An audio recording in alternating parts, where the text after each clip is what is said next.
naira 30 ba? To ni yayi mini. To ni ko mayarwa za a yi. Wallahi ba za a mayar ba. To ko sai an mayar sai an ban kuɗi na. Wato cogen da aka fi saba yi a gida shine za a zo a yi min. To bari in gaya bari saurare ni. Aikin ku ɗaya ne mata a cikin gida. A kawo muku ku girka. In ce fa ne bai isa ba ku ce da mai gida bai isa ba shi ma ya san matsalar gidansa. Ina zaune da su idan na gaba daidai ba ku dole. Abin da nake so da ke hatta takin zamani wannan wanda muke zuwa mu sa amfanin ya girma a kashi kasuwa a sayar ba ku san wahalar da muke samu ba. Kuma ibada tashi ɗaya tumatir ɗaya ba za a mayar ba wallahi ku shiga cikin ɗaki ku zauna. Ba za su shiga ɗakin ba. Ye? Wato yanzu ka daure musu. Na daure musu kafa da daure musu. Abin da suka ga dama to ni ma ina daidai. Sha. Har wani kayan miya ta shiga bada kudin kayan miya?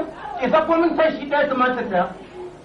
To ni da ya ishe ka. Shi nake mun bai isa ba ni. Ya ishe ka haka ba za ka bata mun rai kai ma ka so ka bata mun rai ba ya ishe ka haka. Bare kan ki fara kumbura ki fashi. Ya ishe ka haka so kai ma ko zan fashi. Gimbiya ɗaya hakuri. So kai ma ko zan fashi.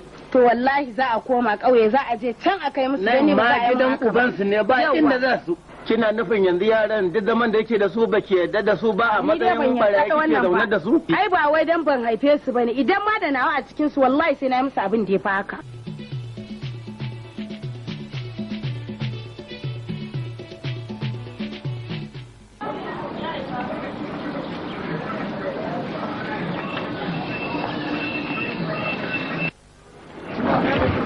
Salamu alaikum.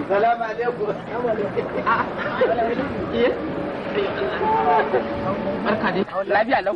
Madalla. Na ga giwa. Baka je ko ina bai? Wallahi na fita. Wallahi cinnaka idan ba nan na tafi gona ta ba. Nan ta kan tudu. Tudun gunsau. Ta tudun gunsau.